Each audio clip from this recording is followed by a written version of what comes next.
Greetings, royal family, and welcome to another message by the Honorable Yahweh Beit Nun Sophie Yahweh. Now, royal family, this message was taught many years ago by the Honorable Yahweh and is being presented to you today by Yahweh's royal priesthood. Remember to like, share, and subscribe to our channel. Visit us at Yahweh's royal priesthood, www.yahweh144000.com. And also, royal family, join us at the University of Yahweh, where classes are designed for the Godhead. Visit us at www.universityofyahweh.org. Also, royal family, listen to our weekly podcasts by the University of Yahweh, found on most podcast platforms. We look forward to you being there as well. Enjoy, royal family.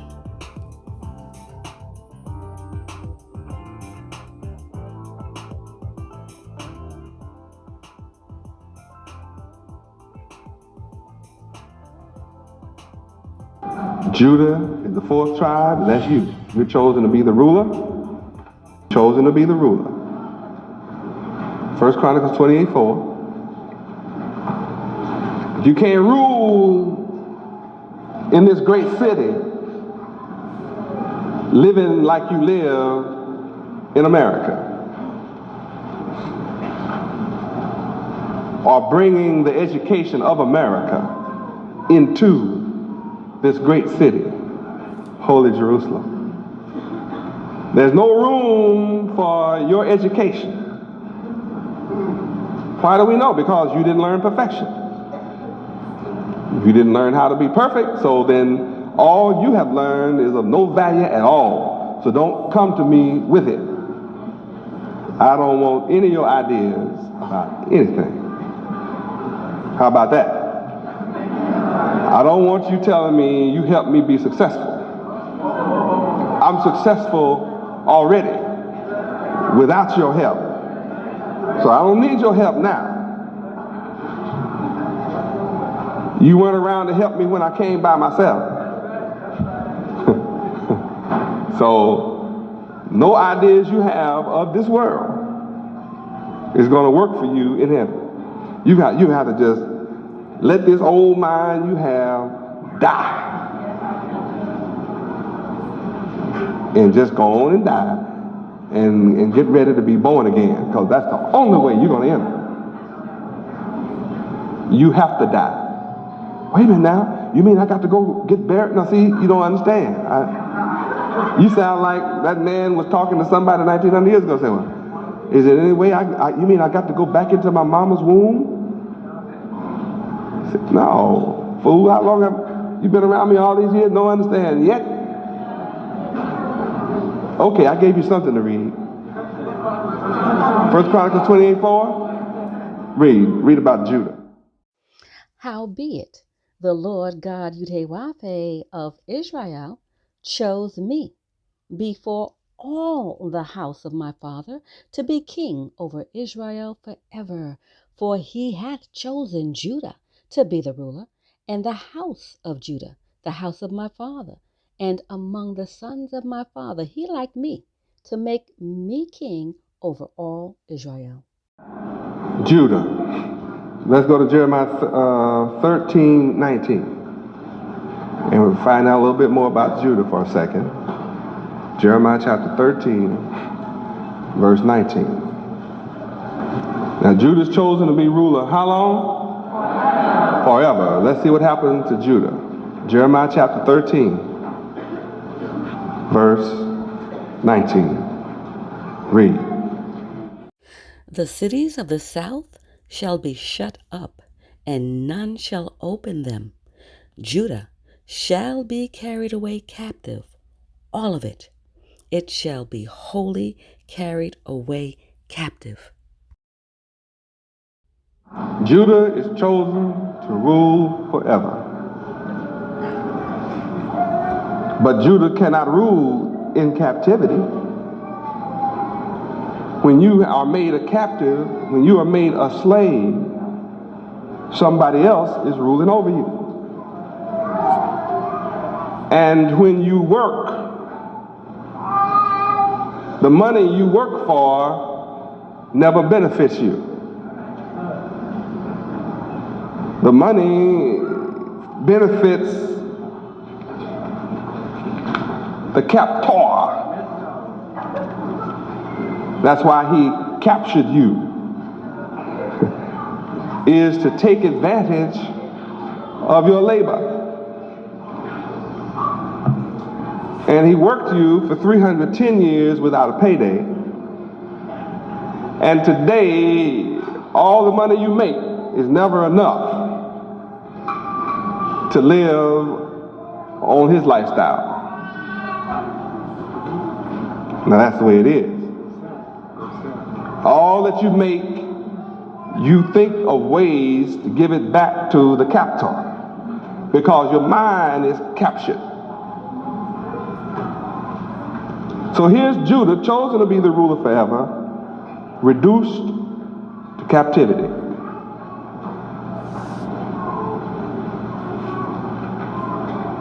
Somebody else is ruling over the one that God chose to be the ruler forever. Now, Yahweh will not be defeated, because he said you would rule forever. So though you're in captivity, it requires Yahweh to come and take you from the captor. See? It's incumbent upon Yahweh to come and take those who want to get out of captivity. Out of it. See, some of our people are tired of everybody benefiting from their talents, but themselves and their own people and their own family. So they say, well, I'm going to work for God from now on. I'm going to work for Yahweh. And those of us that work for Yahweh, the world is bearing witness. We're blessed. We're rich. And we've only begun. We're so rich that the devils are trying to take $12.7 million from us.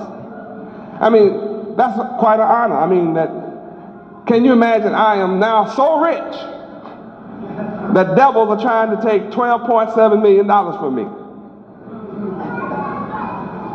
What an honor. I mean, do you know how long niggas have worked and don't have nothing? You can't even be sued for that kind of money. I mean, you are in the big time when you can get sued for 12.7 million, boy. I mean, you have arrived.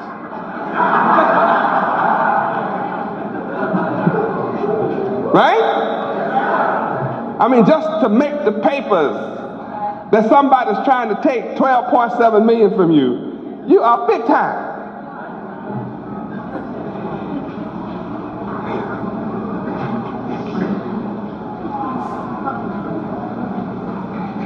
And then,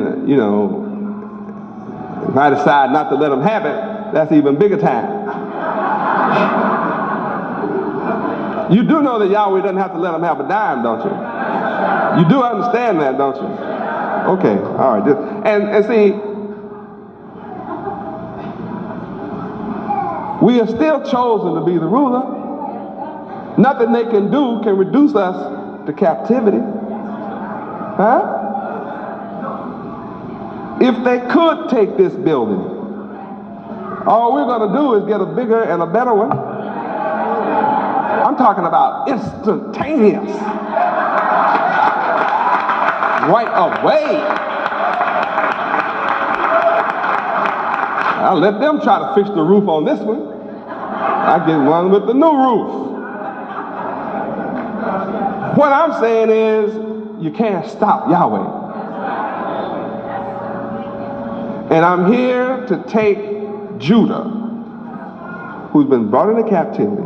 Now let's find out a little. Let's go to Jeremiah 14:2. Because see, you've been moaning and groaning. Read. Judah mourneth, and the gates thereof languish. They are black unto the ground, and the cry of Jerusalem is gone up. Now see, when you get back to Revelation 21, see, the people that belong in Jerusalem are black unto the ground. Got it? You got the picture? The people, see, the people that are carried into captivity are from Jerusalem. They are of Jerusalem. And in Revelations, it's the holy Jerusalem is coming down. Cries going up. And Yahweh, who's up, is going to bring Jerusalem down from himself. To who? To the captive.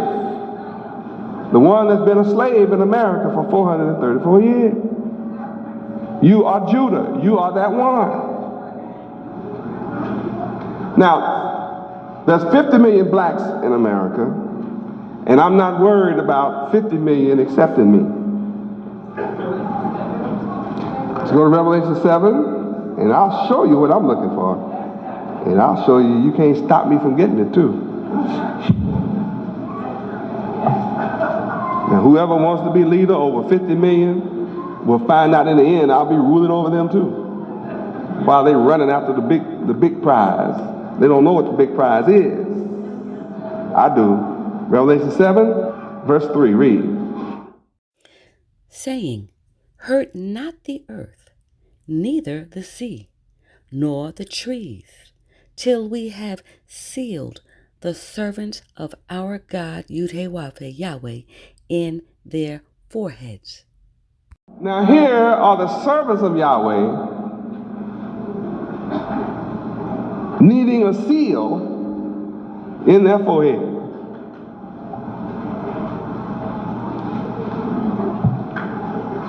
Needing a seal in their forehead. Let's go to Revelation chapter 14, verse 1 and find out what that seal, what's going to be written in your forehead. See, I know you have not known, so let me show it to you. 14:1, read. And I looked, and lo, a lamb stood on the Mount Zion, and with him 144,000, having his Father's name written in their foreheads. See what I'm giving you? The name of my Father. And I'm going to seal this name in the heads of 144,000.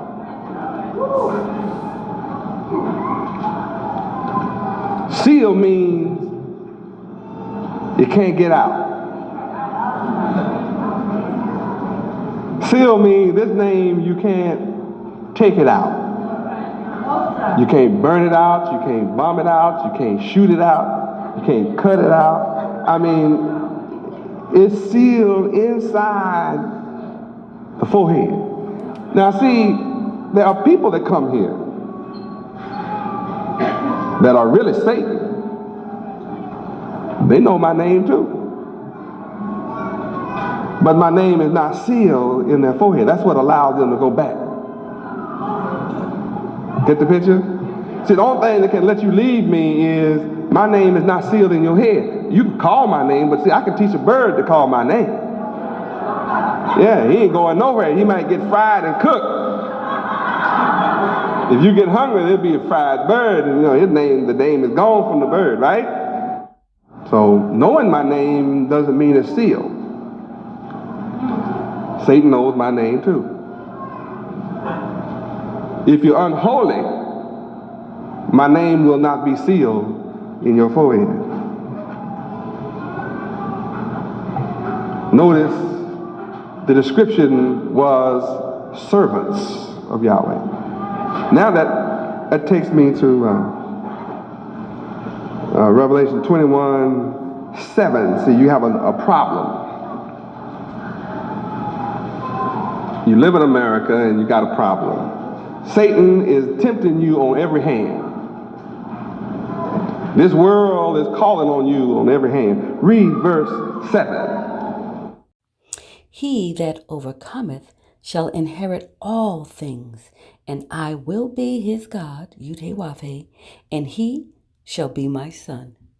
If you can overcome this devil, I will be your God, and you will be my son. Only if you overcome. Now, you have not overcome because your body is around here. That's right. See, you only overcome if you obey my will around here.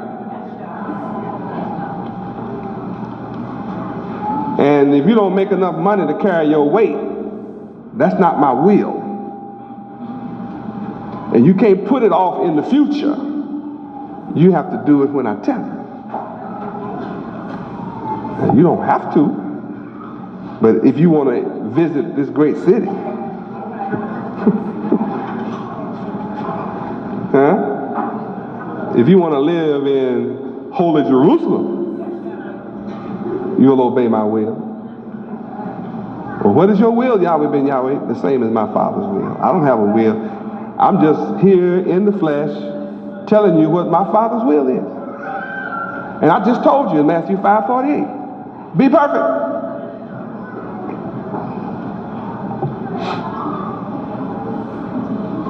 Now, the servants of Yahweh do not believe that's too difficult to do. That's what's beautiful about the people I come for first. I'm coming first for the servants. So you have to look that word up. That's one of those really heavy, deep words. Servant. See, the Bible teaches you about servants. See, we've been taught by our enemy to hate the word servant. So we don't want to serve. We want to be doctors and lawyers and all kinds of things. I heard people talk about all kinds of things they want to be in life, and none of it is to serve. They want to make money, but they don't want to serve nobody. They love God until he becomes real. Huh? Why do people love God and he's not real to them? They can keep on doing what they want to. They don't have to serve it. But see, I'm real in the flesh, and I'm telling everybody who I am. See, I'll let you know who I am. I'm the mighty God. Now see, if you have a problem with that, remember who has the problem. And I guarantee you, your life is full of problems. Guess who is without a problem? Me.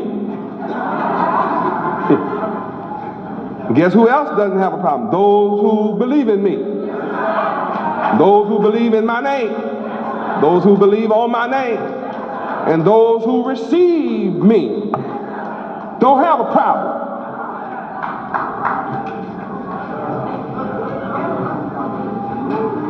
If you're worried, you don't know me. To know me is not to worry. It's be happy.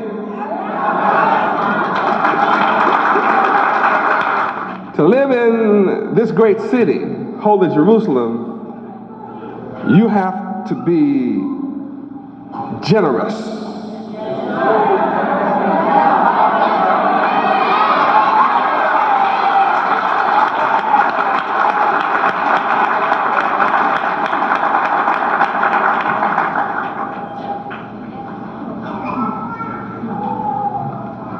Now, you cannot live in this great city unless you're generous.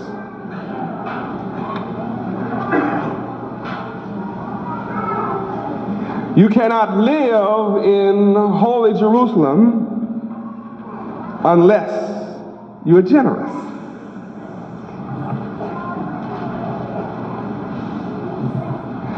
And you cannot be generous unless you understand generosity.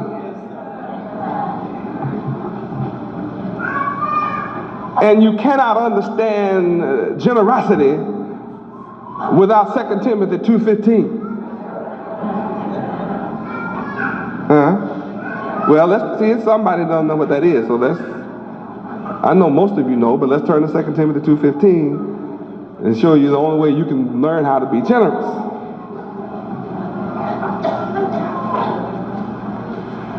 I'm here to qualify all who want to live in this great city to be able to do so.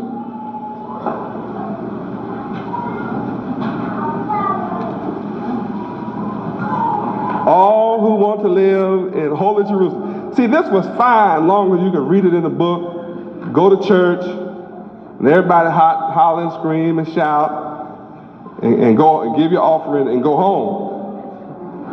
I mean, this is fine. Talk all about heaven if you want to. And the deceivers have everybody in church believing when they die, they go into heaven. The reason he can get away with that is the preacher doesn't teach you that heaven is coming down to the earth. Huh? Oh, you didn't know that? Yeah, honey, yeah. Yeah, read 2 Timothy 2:15 first. Read. Study to show thyself approved unto God Yahweh, a workman that needeth not to be ashamed, rightly dividing the word of truth. Okay, you got to study. Now let's go back to Revelation 21, and I'm going to show you that any preacher that told you that your grandma and your mama is in heaven lied. Because heaven ain't yet. It's not yet. Where you're going to live with Yahweh exists, but you're not going there unless you're generous. You're not going to live in it unless you're generous. Now let's go to Revelation chapter 21 and verse 1. Read.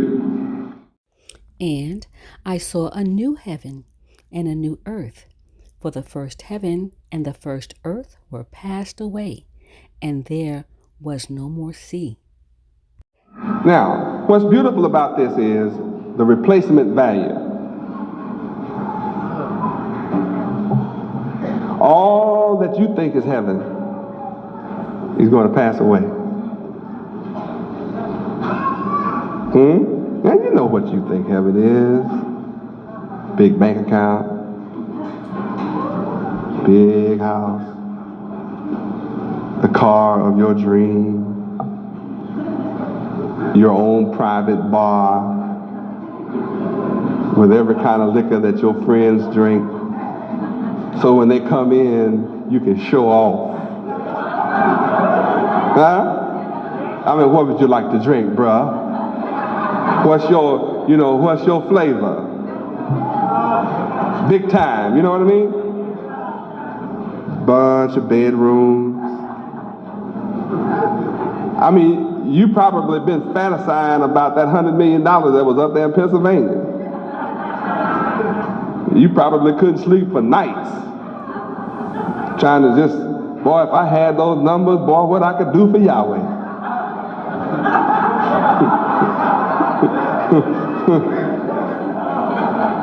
Some of you thought about praying and taking a flight. That's all right. Some of you thought about riding the bike up there. Thought that would be all right too. Some of you thought about you'd hitchhike. But see, none of that's all right.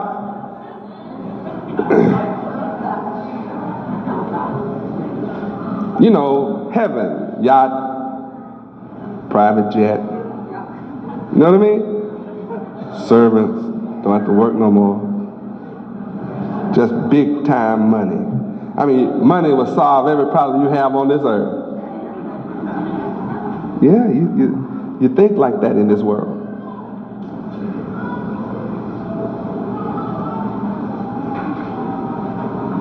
But all of what you think this heaven is on its way out. What kind of heaven is coming? It says a new earth. But see, that means what? See, you don't get to leave the earth while it's made over. He didn't say that. It just says what you think it is getting ready to pass away. And I can assure you, you won't be leaving. And when it gets cleaned up, you're going to have to help clean it. Yeah, you that's left to live in it, you'll be glad to clean the earth up and let's have some clear water again and clean air, healthy land again. Oh yeah, oh yeah, oh yeah. But see, you have to get rid of the old mind and take on a new mind to go along with this new earth and this new heaven. And your mind has to be a perfect mind so that we'll have a perfect earth. See, heaven is perfect. So the only people that are going to really want to live in heaven and make the sacrifices necessary to live in heaven are generous people.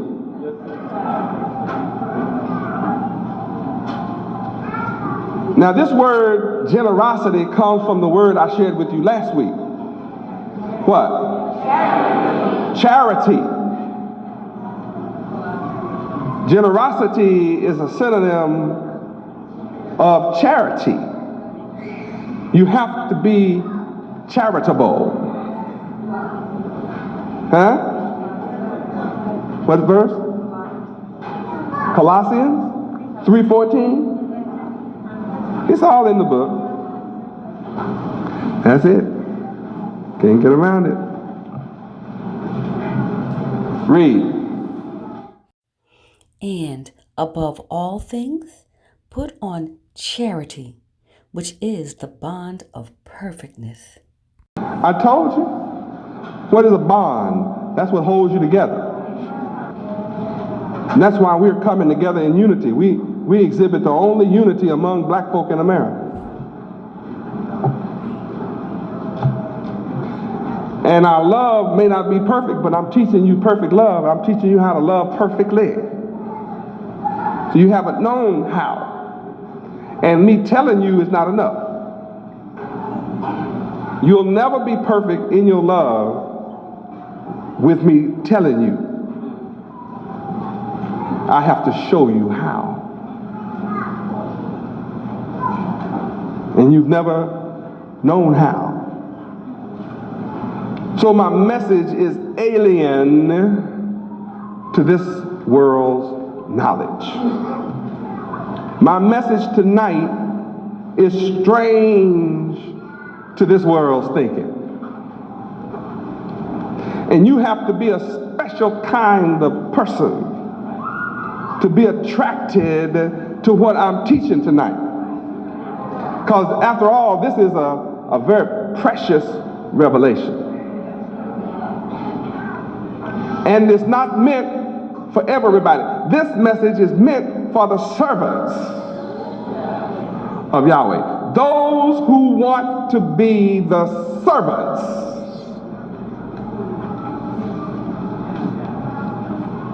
That's who this message is for tonight.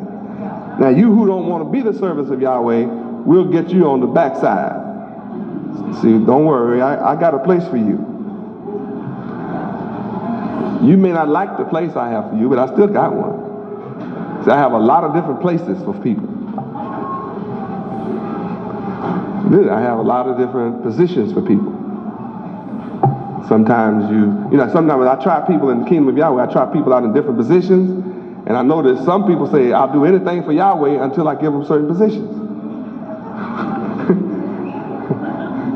Then I find out that I have to let them see they didn't mean what they said. I know from the beginning that when people talk, they don't always know what they're saying. But I endure it anyway. I let them say it, and they think they're fooling me, and I give them a position, and they didn't mean anything for Yahweh. Because see, anything is big. You know, sometimes anything is all-encompassing. Some people say, whatever. And then I give them whatever. And then they act like they don't like whatever.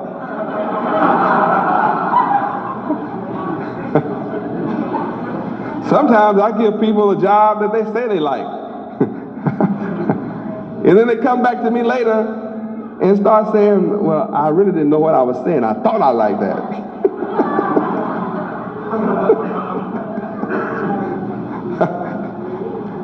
So then I have mercy and I switch them off. What else do you think you like? And if they name it, I'll give them that too. Because see, I'm building a kingdom. In the kingdom is every kind of job that you can think of. I mean, there's no limit to your jobs. I have a job for everybody on the planet Earth. In all the galaxies, I have a job for everybody. Intergalactic jobs. But right now, I'm really looking for those who want the job of being a servant of Yahweh. Because they predicate what heaven is to become. It is with the servants of Yahweh that I will establish the kingdom of heaven, which shall never be destroyed. Because only the servants are going to take time and